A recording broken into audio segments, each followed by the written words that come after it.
This is a reading of Vector Zero, Operation Silent Harvest by Nikeo Rivers, master copy. Red pill warning. In 3, 2, 1, you've been warned. Vector Zero, Operation Silent Harvest by Nikeo Rivers, Chapter 1. Camp King Interrogation Center, Ober-Russell, Germany. November 14th, 1947.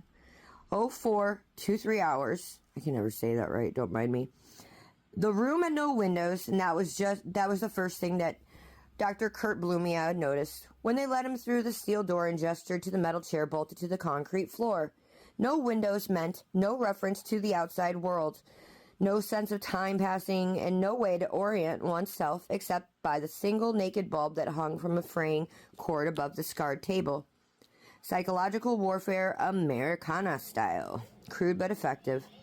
Dr. Blumia sat slowly, carefully, his hands folded in his lap. At 53, his body had begun to betray him. The arthritis in his knuckles, the persistent cough from years of laboratory chemical exposure, the way his vision blurred if he read too long without his sharp, wire-rimmed glasses. But his mind remained sharp. Sharper, perhaps, than it had ever been.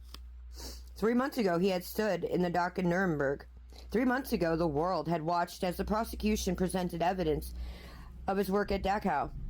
The experiments on the prisoners, the biological weapons research, the carefully documented atrocities conducted under the banner of scientific inquiry. The prosecutors had photographs. They had testimony in his own laboratory notebooks, seized from the ruins of Berlin. And then quietly, inexplicably, he had been acquitted. But not because he was innocent, of course. Everyone in that courtroom knew better.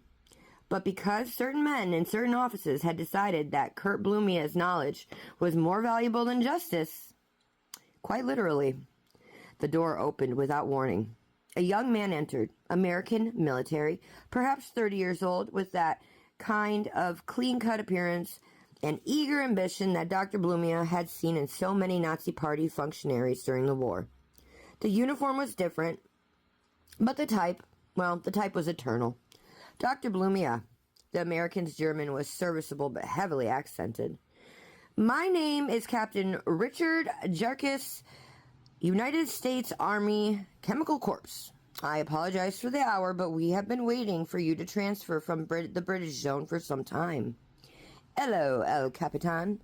Dr. Blumia inclined his head slightly. I was told I'd be debriefed, not interrogated. This room suggests otherwise. And I also was acquitted, so what's going on? Captain Jerkis pulled out a chair and sat, placing his leather folder on the table between them. Semantics, Doctor. Call it what you like. We have questions and you have answers. The nature of the exchange depends entirely on your level of cooperation. I was promised immunity. And you have it. The tribunal's verdict stands. Jerkis opened the folder, revealing a stack of documents that some had been typed and some had been handwritten, but they were all marked with red classification stamps. But immunity from prosecution is not the same as freedom. You are a German national with expertise in biological weapons. We can keep you in this facility indefinitely, or, of course, we can offer you something better. Which is passage to America. Employment. Commensurate with your skills. A new identity, a new life away from the ruins of what used to be your country. Jerkis leaned forward. But first, we need to understand exactly what you are working on. And, most importantly, what you know. Dr. Blumia permitted himself a thin smile. They always asked what you knew, never what you understood. Knowledge was data, facts, protocols, procedures, but understanding was synthesis, the ability to see patterns invisible to others, to extrapolate from partial information and construct theories that explain not just what happened, but why. I assumed you've read my preliminary reports, Dr. Blumia said carefully. We have. Vector-borne pathogen dispersal, area delivery systems, insect breeding protocols for disease transmission. Impressive work, albeit. Jerkis paused, choosing his words. Ethically problematic. Ethics. They're a luxury afforded to the victors, Captain. I worked under orders. with resources allocated by the Reich to develop defensive capabilities against the Soviet biological warfare programs. Defensive. Jerkis repeated, his tone flat. Is that what you're calling infecting concentration camp prisoners with plague and typhoid?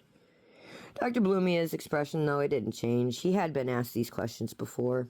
By British interrogators, by American intelligence officers, by the prosecution at Nuremberg, even. He had perfected his answers through repetition. Regrettable, yes.